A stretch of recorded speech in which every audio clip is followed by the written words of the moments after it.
episode 31. Welcome back, everybody. And We're going down a rabbit hole. yeah, we're talking about some stuff, but it's been like probably about a month now. Couple, 3 weeks. 3 weeks. Yeah. So it's been real busy. I've been out of town this past week. I think I want to just jump right into it. I have one, and then you could jump into yours. But there's one story that I was wanting to tell you from not this past week, but the week prior. When I told you I had that training. It was behavioral analysis. Kind of it teaches you like the mental aspect of signs you could tell when you're interviewing somebody. Like basically, if you could tell by if someone's lying to you and there's like this pattern you have to follow. But it was a week-long training. But I'm not going to get into the whole thing, obviously, because it was a week long. But the biggest thing was like when you're interviewing somebody, you're going to talk to them, and you're going to kind of see their truth-telling patterns. So if I'm asking you a question like, how old are you?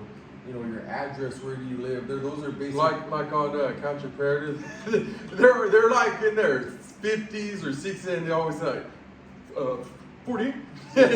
Don't try again. And that's one thing. Like, if someone asks you how old you are, I'm 34. Like, you don't have to think about it. I'm 30. You don't have to think about it. It's something that you know right away. But if you're hesitating, your brain's thinking about, why is he asking me? What can I say? What should I say? Instead of just being truthful. But it was really interesting how the brain works, and stuff that you do subconsciously that you don't even know. Mm-hmm. But one thing that the story I was going to tell you was, so what we were doing was we were watching these videos, and we had to determine, is this guy being truthful or is he lying? And so we were in a group, and it was me, another one partner, and then two other people, Visalia PD, and then there was one from fire. He was from the Visalia Fire Department, and he was going to be an arson investigator, so that's why he was taking the class. Oh shit! But everybody was spot on. The first one, guilty. It was very obvious. It was a lot of the signs they were showing. You know, he was pushing back in his chair because he didn't like the question. He was thinking a lot about how he should answer it on basic stuff, and then he went back on his original statement. So he's like, well, and so he was adding things to it. So those are a lot of like telltale signs that you're not being truthful. Yeah. So then this last one comes up. It was one out of England. England. And so it was a breaking and entering case. So the guy's in the interview room, just like the first 48. So he's sitting there. The interrogator comes in and he starts talking to him, and just the vibe I was getting from the guy being interrogated, I was like, he's being truthful. Like, he's answering everything. He's not hesitating. The biggest thing was, it's like, well, we have video footage of you. He's like, me? Black guy, white T-shirt, green shorts, like me? Yeah. It was like, yeah. So what do you have to say? He's like, well, I can't say anything about it. You're saying you have me on video. What do I say? And so as he was going on, and so his story, because it was a breaking and entering story, was that he was in the area, he ran from the cops, they got him, arrested him, somebody seen him. So his story was he was working nights, he got off the subway, and he happened to be walking right there to get home. Cops seen him, flashed the lights, didn't identify themselves as police officers, so they're telling him to stop, and he said, are you a cop? And they didn't say yes, they just said, what do you think? And so he's like, forget this, I'm taking off. So he takes off, they catch him, hook him, take him, and what's so the charge?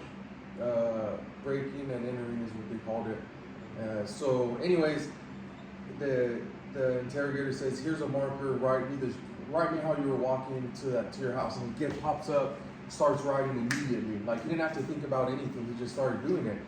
And so then the video ended, and then he goes, okay, the instructor, so let's work as a group, determine what's going on. And then everyone was saying, yeah, he did it. And my buddy that was there, she was like, she didn't know. She was like, I don't know. And then the fire guy, he's like, yeah, he did it. Like, with that, I was like, I don't know. I said, call me crazy, but I don't think he did it. I don't think, based off what we were taught, he seems innocent. He wasn't skipping a beat. He was just going. Yeah, and a lot of other things that I didn't mention. There's too much, but just he didn't seem guilty to me. He didn't do his face like on lie to me, or raise his eyebrows. But those are things it's funny you Yeah. say that, but those are things you look for. But then the fire guy goes, I want you to be the guy investigating me when I commit a crime. And I was like, what do you mean? He's like, you're sympathizing with them and he's guilty. But I was just like, what was his background? The arson investigator. Well, he was he law enforcement or he? No, well, he's a is he a firefighter? Or? He's a firefighter, but then you can transition to arson so he doesn't investigation. he doesn't interview people like you do on a daily basis. Not yet, no. Okay, so no, see, but so he's getting there. okay, so and that's a good point for us. You know, we interrogate from kids to adults, sometimes kids, but to adults. You know, all walks of life, and it's different things you've seen, different cases you've seen, as opposed to I don't know too much of his background, but he's a firefighter. But it's fair to say he doesn't investigate a lot of people. Yes. Like interrogate them. Not as much as law enforcement does, yeah. So then the teacher, the instructor, he goes, okay, what do you guys got? And then I go, I think he's innocent. And then the guy giggles again, and he goes, well, I'm guilty. And then, tell me why. And basically everything I told you was why I said I thought he was innocent, because he showed all based off what he taught us, he showed us a lot of He's being straightforward. Yes, that he wasn't trying to hide anything. So what ended up happening with that case was officers from over there lied. They said it was Rampart scandal? So it was, first off, they said a white guy, white t-shirt and blue jeans. The guy that was being interrogated was a black guy, white t-shirt, green shorts. So that's a big red flag. And then, so basically everybody lied about all the cops there lied about their report, that who it was. They got this guy, so they were just going to pin it on him. So I was right. And then, so I didn't even say anything. Like, I'm not that, like, he heard. You should have like him to look good. He heard everything that I heard. And then, so I was like, I was waiting for it. And then my buddy, she's like, yeah, spot on, so good. And then he's like, he taps like that. You had it, man. And I was like, yeah. And I wasn't being like smug or anything about it. I was all whatever. But it was funny though, just because he was eating crow. But it was cool though. That whole class, man. It was. I think it's something all along, like police officers should take, especially when you're interviewing all the time. It was really cool, and I can't wait to like try those techniques out, because it was really cool. How does it work though? So say you're in a smaller department, do you get opportunities to go train, or you have to have the funds, or is that funded by a whole different? So with my department right now, we're a bigger department from the ones I've worked at. So right now, basically whatever your assignment is, it doesn't necessarily have to be your intertwined with your assignment, but it somehow it has to benefit you to go to these trainings, and you just have to send your supervisor a memo of interest, like, hey, I want to do this training, and this is why. Like, there was one I want to go to in San Diego, and it's how to interview children or young teens who've been sexually assaulted, and because I work in a school we deal with some of that, I thought it would be beneficial. And basically, I just went on a whole spiel about why I want to go, and why I think all the SROs should go. So you just put it in and say, hey, this is what I want to do, and this is why. And who funds it? Who puts the classes on? Another police department, or? Yeah, so Post. You go to like the Post website, and Post is like, I forget what it stands for, Police Officer California Training, maybe. But standard training.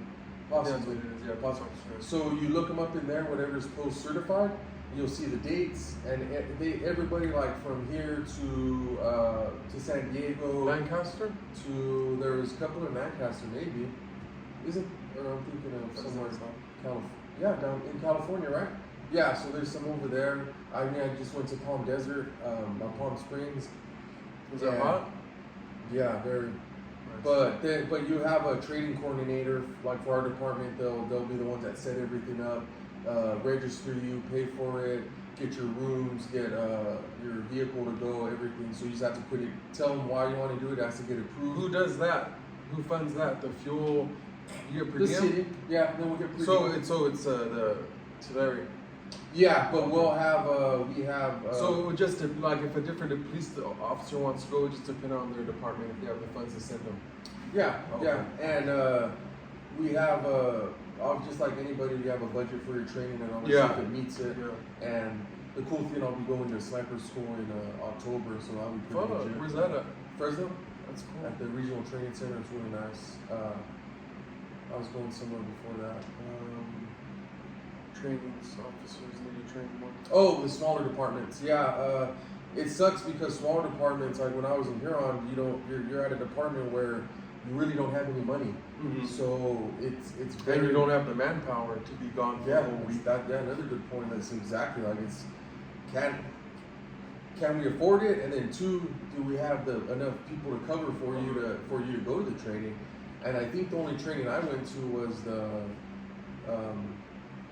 it was some type of mental health training. God damn, I forget the name of it, but yeah, that was a 40-hour course. But that's almost mandatory right now for a lot of departments for them to go. So basically, how to deal with people, calls for service when you have somebody who's suffering from mental health. I was listening to the podcast, Mike Drop.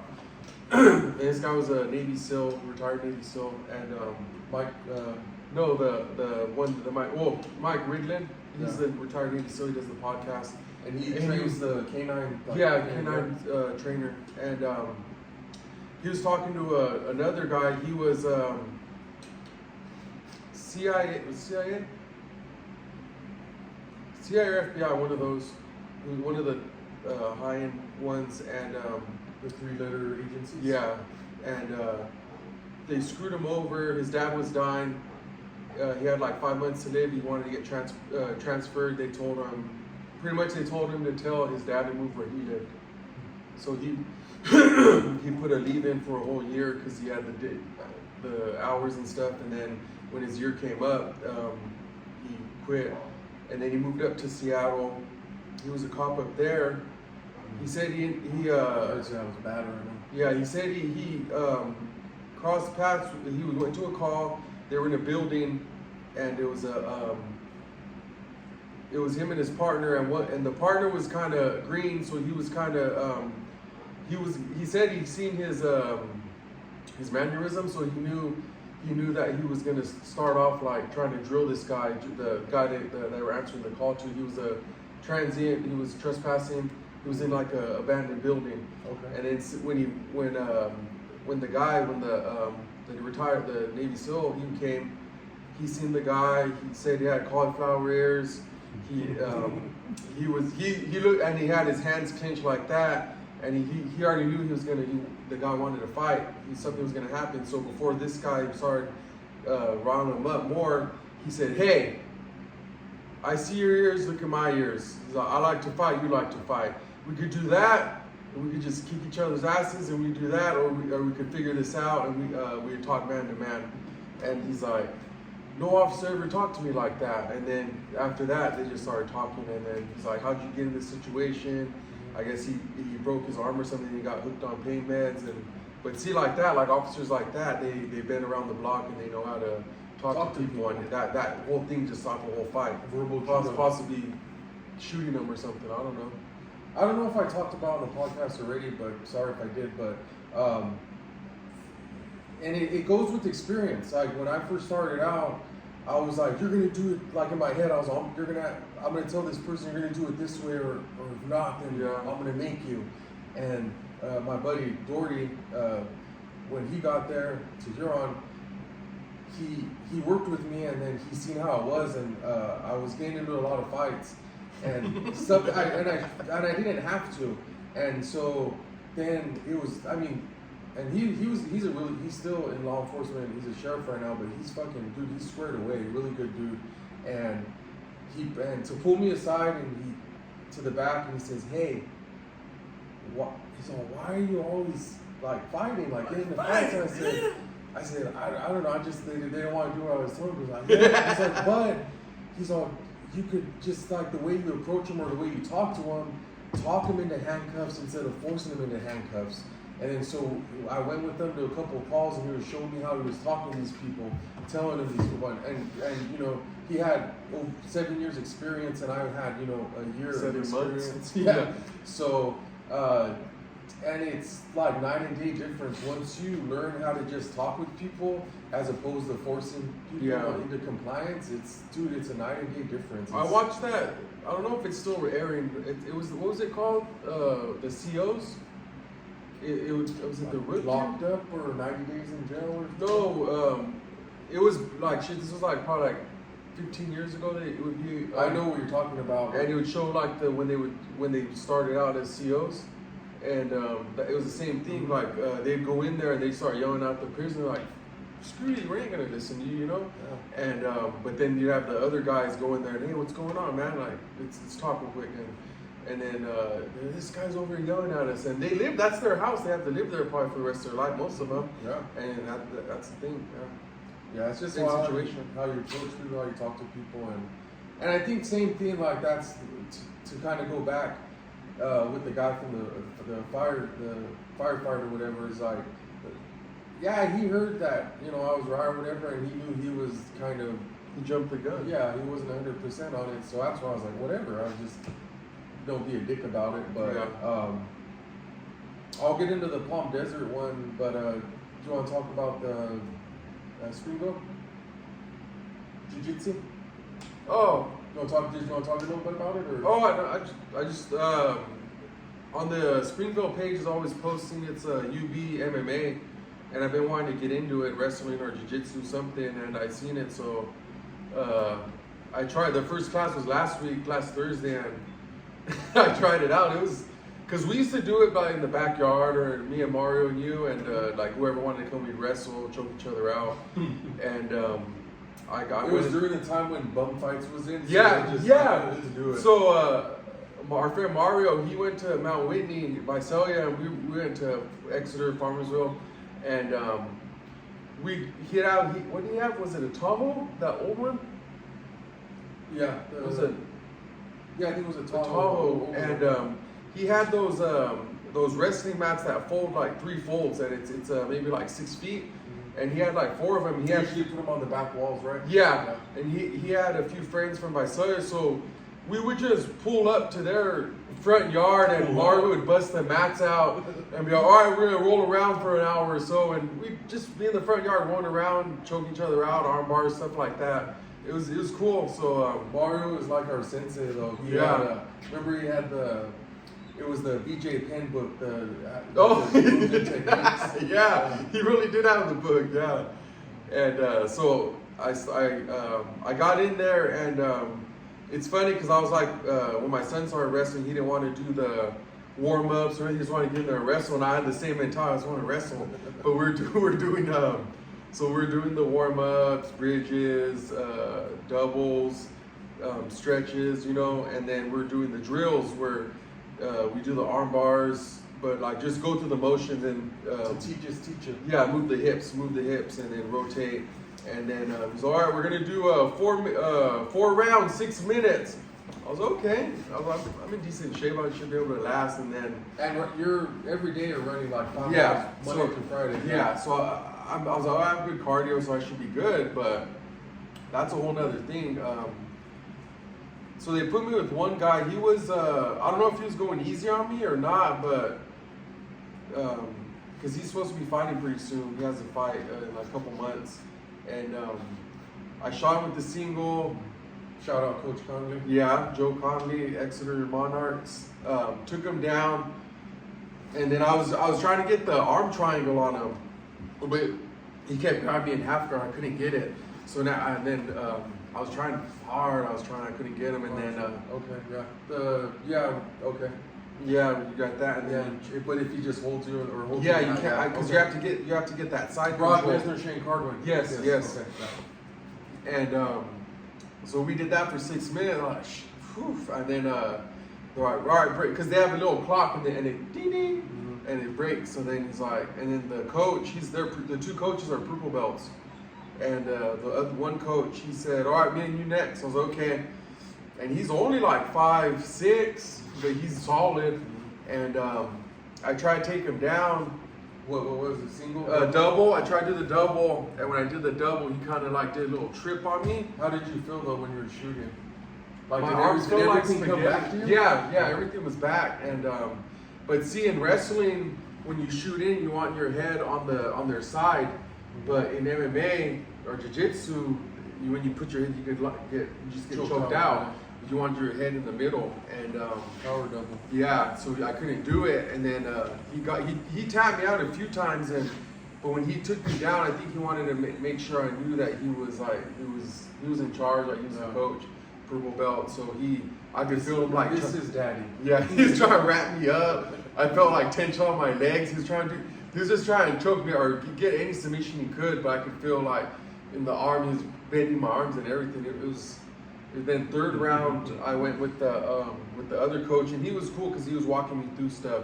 So if I was in a half guard yard, you have to do this, move your leg here, try to get side control or mount, you know. And then by that time, I was just dripping sweat. I was just trying to do anything I could, you know. And then the fourth round, I was with the heavyweight, and it was cool though because he was probably like a little like between beginner and He's intermediate. yeah, and I got him down, and I was just rolling around on him trying to do my transitions and everything because he wasn't really moving very fast. But after those 4 rounds, I was dead, and then I was lightheaded because I got choked out probably like 5 times, like tapped. And then by the time I left, my neck was hurting. I was lightheaded. The next morning, my arms were all bruised up. Like, How did you feel next day? I felt good because I went running the next day, and I felt good, like stretching out and everything. It was cool, and I think I'm gonna go back. They do wrestling on Mondays. I might go today for the wrestling, but definitely on Thursday I want to go for the jiu-jitsu. Oh, no. That's cool. We do like our defensive tactics with the PD, but I remember the last time when I first had got hired, they do remember the red man in the academy? The chew? Huh? Chew? No, the red man, the suit. Yeah. Oh yeah. Yeah. And Take my baton? dude, there was 2 guys that were there, and they were legit, man. And so They were what? They were Kalinga. who? Oh, those guys? Or who are you talking about? Oh, you're talking the about PD. Okay. Yeah. I thought you were talking about Kalinga. They were Oh, big man. boys, man. Yeah. They didn't mess around either. They didn't care if you were training or not. They They were were throwing you around. full throttle. That dude I remember because it was the academy, so I didn't want to go too like off the cuff. I was just kind of doing what they told me. So I had the baton, I was hitting him the leg, and I would say, "Quit! Stop resisting! Get down!"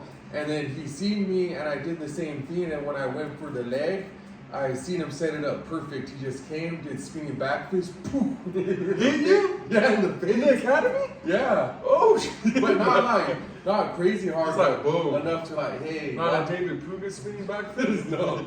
But enough to like, hey, Quit doing that. yeah. Switch Like it up. don't be predictable. Mm-hmm. But at the PD when I first got hired, I was in the Red Man, so they were kind of like getting to know me and stuff, and we're talking about things, and he's like, so what do you do? Like I told him I like running, did some marathons, and so basically what you do, you go up to the top of the stairs, and then they'll call you, come running down the stairs, and it's just a bunch of mats, and then you just get smoked for like 5 minutes. Oh, nice. And the instructor, he was a devil dog, and so he's just smoking you. You're doing burpees, push-ups. Oh, come on, runner, doing too slow. Let's go. And then I was doing up downs, and finally, all right, arrest him now.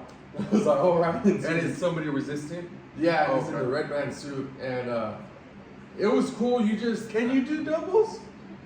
Yeah. Like say some guy you're going and he's like he's like drunk or something. He's just going with like what's it called? Like you choreograph it. Like you know he's gonna do it and you just take him down. Yeah, I mean they teach us takedowns on that, and yeah, I mean that's something you could do. If you're too close, if your distance is too close to where you're not gonna maybe be able to pull out a baton, your taser or nothing, and you feel like maybe if he connects, that's gonna render you unconscious and lead to other issues. Mm-hmm. I mean, if you're able to strike them, if you could strike them, because that's the only weapon you have at that time. Yeah. But with the Red Man, it was cool though because you're exhausted, and this is after you do all your training and everything. So you're exhausted, tired, out of breath, and you're basically kind of in a fight for your life. So it's or that's how I pictured it. Yeah, you just gotta keep going and just not give up. And I didn't, just waiting, and they go over like little scenarios because you have to use your radio. So I have them. I'm trying to do it, trying to get them over. And I said, "Start me additional at the training center, wherever you're at." And then dispatch. Everybody's tied up. We don't have anybody yet. And then, so you're still fighting. Shots fired. And then, so it's like, all right, we got a unit, but the front door's locked. And I was all, break the glass with your baton. So I'm going. And then, because your life's on the line. And then, finally they come. And then he acts like he passes out or he's unconscious or whatever. I'm like in a choke. And so as I'm moving away, I let my guard down. Then he grabs me again and we're gonna fight again. It's like, let's go. And but it was cool, dude. It was fun. You just can't give up. Just don't give up. And I don't have that mentality to do that. So and you know how we are. Like it's always crazy shit we like doing. If it's on workouts, it's shit like that. So it was fun. The main thing was when you're doing it, you have to see. Because at first I was gonna panic, but when they're on top of you and you're out of your freaking element 15 minutes in and you're tired and they're on top of you and you're like you can't breathe, so you have to just control your breathing. You're like, guys on top of you, and you got to keep going though. It's fun though. It's cool. That guy, the one that I was telling you about, the retired Navy SEAL, he said there was it's funny because he said he used the word, he said there was a guy high on PCP, and he was ramming all the cars. He was in a parking complex, and he couldn't get out, so he just kept ramming the car. Then his partner came, and he rammed her car. And he said the PCP gives you superhuman strength, but it doesn't give you what did it say? Superhuman technique, because he had his own jiu-jitsu company, and that's what he does. Oh, okay. So he said he ran over there. Opened up the door, got in mount, and just started beating the crap out of him. Just punch him in his face. Said he broke his orbital and he broke his jaw. And the guy just kept going. And after that, he kept going. And then he said the suspect. Yeah. The suspect. Yeah, he kept going. Then after that, he said he just slumped over after he broke his jaw. He slumped over the center console. I'm done. Yeah, that was it. That one guy. There was one, it wasn't PCP, it was meth. But it was the one guy who didn't like Guerrero, another Devil Dog. I don't know why he didn't like him, but Guerrero was the last guy you wanted to fucking mess with. And we got in there. Yeah. And we got back to the PD, and we had two guys. I forget the one that was, they were both tweaked out, but the other guy that didn't like Guerrero he was on a good one, just bad. The other guy, Lenny, I was putting him in the holding cell, and I told Guerrero, I said, wait, because I already knew the guy wanted something. He was froggy. Yeah, he wanted a piece of no matter what. So then he's already locked up. I said, wait to take the cuffs off, but yeah, that's like putting a chocolate cake on the table and telling the kids not to eat it. He wanted to get some, and so he's taking the cuffs off. And then I just hear like a struggle. So then I push Lenny into the cage. I lock it, or the holding cell. I lock it, and I come around to the booking area, and I just see the guy coming at. Guerrero had him from the back, but he was coming at me, just running towards me. and as he's coming towards me, I put my hand up by the back of his neck, push him down to the ground, so we have him on the ground. What do you mean? He was running away from or towards you? Yeah, because I was by the door and Guerrero was behind him, like trying to grab him, get a hold of him, but he had slipped away and he was just running towards the door where I was. And as he was running, I just turned him, pushed his head into the ground, and as he hits the ground, Guerrero gets on his left side, and then I was on his right. And the next thing I feel, with both of us on him and gear and everything, this guy does a push-up. How big was he? 5'6", 150 pounds. If God that. dang! He does a push-up, and then as he does the push-up, I'm grabbing his arm to try to pull it, and it wasn't giving way. And then one of the other guys comes, a corporal, and he gets on him. And when he gets on him, he crosses his legs, pushes him up. And then as he pushed his legs up, I was just gonna crack this guy. And then Guerrero thought the same thing. And we were getting ready. And then the first thing the corporal knows was cameras, because I don't know if they're. It'd have been like on MASH when Frank Burns makes Klinger fight, Klinger box the other guy, and then Frank Burns is the referee, and they both punch at the same time. That'd been on camera. And we were like maybe 5 months in, 4 months, so I was green as hell. Yeah. And so I stopped, and then as I stopped, then the corporal just punched him in the stomach. Stop resisting, put your arms back. I was like, what the fuck, I was gonna get off. And so he hits him again, and then the second time he wilted in and threw his arms back. But dude, That's impressive. Push up with both you guys on. Yeah, because I was with gear and everything probably like 230, 240, and then Guerrero wasn't a small guy himself, so another 200 pounds easy. So yeah, that shit makes you, I guess, does wonders in them. Yeah. Muscle wise. But the other thing was, Palm Desert. Went to a training out there this past week. It was pretty cool. It was radar, LiDAR training, and just the fundamentals, how to use it, you know, what it actually is. And the other thing that was pretty cool, we did Did you find out what the I one was? yeah, that's that one's a LiDAR. What is it? It gets speed? Yeah, so with LiDAR, it's vehicle specific. Like with the radar, it's like a radio wave that gets pushed out, and it picks up the vehicle. If it's pulling away from the other traffic, it's gonna pull up the vehicle that's going faster. But if like there's three different vehicles, so it's gonna give you the estimated speed of the vehicle coming faster, and as opposed to the LiDAR, it's vehicle specific. So it's, imagine like a scope on a gun, and it has like a crosshair, and you aim towards the license plate.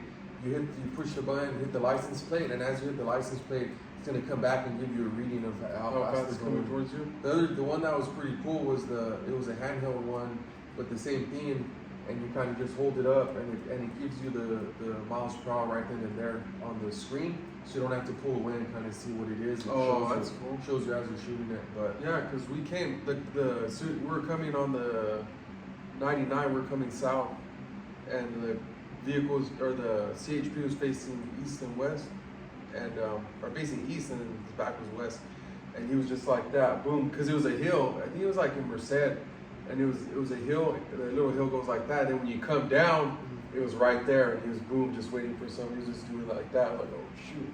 And there's like no way you could try to fight it, but I feel like there's no way you could beat it. Yeah. The only way you could beat it is if like you get an officer doesn't know what he's talking about, and then it leaves some doubt, Or if he doesn't show up to court. that too. But that's maybe one of the main reasons people go to the court. First, they're going to see if you're going to show up or not, and then second, they probably try to get traffic court. But it was Palm Desert. It seemed like a rich town. It was pretty cool. Everything was kept up very well. We were there for 5 days. We seen one homeless person there, and where the hotel we stayed at, the sheriff's department where we're training at was just right up the road, like a few miles. So the route we went to training, it was basically a huge square or rectangle, if you will. And I won't. and I told the guy I went with, I was like, I think I'm gonna run this, just try it out because I was like estimating the miles. Mm-hmm. It was probably gonna be like 6 miles, 7 miles, and so that day we got out. I got back to the hotel, changed, and I didn't have water or nothing. I just had my fanny pack because I didn't take my bag. You take water? No, it was 97 degrees, dude, and that was Nice. It was like almost 4 o'clock when I took off. So I just had my phone and my wallet, and so I'm going, and instantly like I got a mile or 2 miles in, and like everything was just going dry, like my valve, like everything, man. It was like sandpaper, and so I go around, and then I turned down the next road, and as I turned there, I see this. It was a community college they had there, and I seen a soda machine. So I run over there, and I was just gonna get a water. What's the Coca-Cola? Everything was sold out on the bottom. Everything? Yeah, everything. And so I take off, and I'm going, and at this point I'm getting up to like 7 miles in. I was like, dude, and I wasn't even nowhere near to. Oh, but you were coming back around, so you weren't going in and out or out and in. Yeah. Okay. It's because it was a big square, and Yeah. I wasn't even near the back to the hotel, and it was 7 miles away, and I was like, dude, this is getting crazy. And then I started getting a little lightheaded, and then I started seeing like spots, and Yeah. it like a normal person would probably like say stop, call my buddy, come pick me up, but I was just like, I'll just keep going, see what happens. And finally I get down 2 miles away, and there was a Starbucks, this little shopping center, so I run in, and I was like, Nitro? I was like those guys from Wild Water! Yeah, from Wild Hogs. I want water. And so I get it, chug it, and then take off, man. And it was, then after I drank the water, I started cramping up. My calves were cramping up, and I could barely run. And Nothing left in your body. it was like a mirage, though. Every time I was getting closer, I was like, that's the street I'm on. And then as I get closer, because it was Cook Street, and as I get closer, it was a different one. And then I see the next one, I was like, then it was a different one, and finally I get back to the hotel, man. So start to finish was 10 miles. Well, that's not bad. Yeah, but I thought it was no water, that's right. Yeah, and 97 degrees. It was a Yeah. dry heat. It sucked. It was No wind? no. And the other thing that sucked was there was no shade, so it was Oh, direct yeah. sun the whole time. That happened to me once when I was running. I was in Kentucky. I was 19 miles in, and I almost fainted. I was probably like 2 miles from the house, and I went under the. I started getting lightheaded, and then I started like seeing like black, Like those spots. yeah. Then I started Like, you know seeing- when you close your eyes for Yeah. a long time? Like, yeah. and then it was like turning black. So then I took a knee. I stopped, took a knee, and then I sat down. And I waited like a few minutes. And I was almost gonna run a little bit, then stop running a little bit. As I started running, like and instantly, you're how many miles away from home? like 2, but I was 19 miles in. Oh, okay. And then it happened again like that, like whew, shoot. And then I stopped again, and finally I couldn't do it anymore. So I caught some shade, and I called my sergeant. What the fuck was her name? Well, her name Kiefer, but that was after she got married. I forgot what it was. It's Party. Remember the one we had the same one? Yeah, Pardon. Sergeant Pardon, yeah. Yeah, and she picked me up, and I was just soaking wet, and then shit, I was done. That was the first time it ever happened to me though. But it was Kentucky, July, humid. Yeah, it's humid every day, and it was hot, so it was rough. It was definitely like a climate shock, I would say, over there, because yesterday when I went running, I just did 7, but it was like 75, 80 degrees, wind. There was business areas, so there was shade. Like, dude, it was perfect, like perfect time to run. But yeah, it's definitely, it was a climate shock when I got over there. But You have to get acclimated to the weather when you go to some places like that, like the desert or somewhere it's a lot of humidity. yeah, but it was a cool town. It was, I guess it's like a retirement place, like a city they go to, but it was nice. Who's The they? people who live there. Then the one guy was from Palm Springs PD. He said he hasn't made it in the shade over there. There's he said like one murder every 10 years. It has its crime, but still it's a nice department in the area too. And one guy bought his house years ago and then started law enforcement kind of late, but he said he hasn't made it in the shade too. But it was a cool time. It was over there for a week and it was fun, like being there, no responsibilities or nothing. But then it was kind of messed up when the kids over here with all the kids, everything. I'm just like, that was me in the hotel, just like, oh, what do I watch? Yeah, but I think there was something else. I got a call from my buddy's mom yesterday morning, with Chan Oliveira, and she was telling me that the Strathmore baseball team, their Strathmore Spartans. yeah, they were trying to get some awareness for their baseball team because the funding's not there, the support's not there from the school. So in a couple, I believe it's July 8th, we're gonna have one of the coaches, Mark Balderrama. He's gonna be here, and we're gonna bring him on, and he's gonna talk about it. And he just wants to talk about what's going on, the struggles they're going through, and try to bring awareness to let people know that they have a baseball team. A lot of people they're coming and talking to, they don't even know there's a baseball team in Strathmore High School. So we're going to bring him on, and hopefully everyone else could share it and just spread the word and let them know that they do have a team, they need help, and to do whatever they want, help them with what they need, and we'll go from there. Especially because around Tulare County, I would say, and I'm sure it's other places too, but Tulare County, you have bigger cities, but then you have all these smaller cities that kind of get overlooked, like a Strathmore, Farmersville, Woodville, those kind of little towns like that. And we dealt with that when we started Pop Warner in Farmersville for the Aztecs. We were legit. We were the little giants. Yeah, that's what I'm saying. We were like the legit little giants, like mismatched colored helmets, we had black, jerseys, white, and blue helmets. Yeah, and I'll never forget, because when we tried out for the Panthers, and then they said we lived too far, and we couldn't be on the team, so we went to the Aztecs, Farmersville Aztecs, and we showed up to a passing league. I'm low key still pissed off about that. Yeah, we showed up in freaking jean shorts and just a t-shirt to practice, no cleats, or we didn't have cleats, and let's go.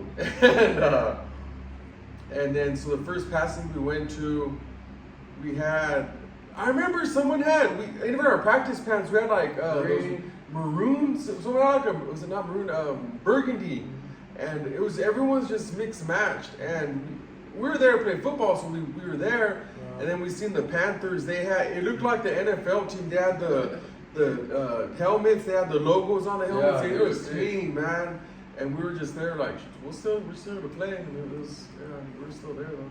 And little by little, I mean, shout out to the coaches, Coach Robertson and then Candy, and they made it happen. Like we had that, but then that was during passing league, and then shortly after that, they got the funds to where we were able to. They spray painted the helmets, and so we're all one color. We got jerseys, same pair of pants and everything, dude. Like we eventually got it. We matched. Yeah. We looked good. Yeah. We had brand new jerseys, but our game jerseys were like the practice jerseys with the fishnet ones. Yeah. And then we'll post a picture. Richan commented on the other day. I'll post a picture on the Moose and Shirt one, but it was our team picture that we had. Oh yeah, with those jerseys. Mm-hmm. Yeah, those are the same ones. But yeah, we'll bring him on, then hopefully we get the word out on that. He'll be he'll be the first legit guest, like actual in-person guest. Yeah. So that'll be pretty cool. Just something different. Yeah. And hopefully that will start a domino effect with other people coming on. And like we said before, if you do watch this and you think like you have a story that you want to get out there, message us, direct message us, or just comment on one of the videos or something and say, hey, this is what I got going on, and and just say you want to be part of it. And like we told Mark, it could be as long as he wants to be. We could do 30 minutes, or we could do an hour, 2 hours, whatever he wants to do. So if you do have a story and want to be part of it, don't think you have to be on there for like 2 hours. Yeah. You can just do something quick, and that could be it. But we're gonna go we're gonna go ruck right now. How much you want to do? I have a route we can do. It's 9. Okay. It was 10, but the bridge is out, so we can't pass that bridge. Okay. Yeah, we'll do a post. We're gonna go rucking right now. What else? I think that was it. On the views for the videos, it went up quite a bit, so that was pretty cool seeing that. So thank you guys for sharing, liking, letting other people know. Like we always say, if there's something on here that you think other people might like, let them know. Share it. I've been telling the kids were all, because I started coaching the linemen for the Pee-wees, for the Porterville Cougars, and they seen the water bottle on the sticker, and oh, what's that sticker? What's my podcast? Yeah, podcast. like they don't know, they know about views and stuff, but they see like, oh yeah, a podcast. They're all excited, and what's the name of it? I'm gonna look it up. And I was telling them, so it was cool. Because they think podcast, and you think like all these like big ones, like Yeah. Rogan, like Firing the Kid, Yeah. stuff like that. Mic drop. Anything else? I think that was it. So today's Monday. We'll get it posted up tomorrow to drop. So like we always say, guys, thank you for tuning in. Thank you for everything, the support. Comment, let us know how much you like it, hate it, suggestions, whatever. And yeah, thanks. See you later.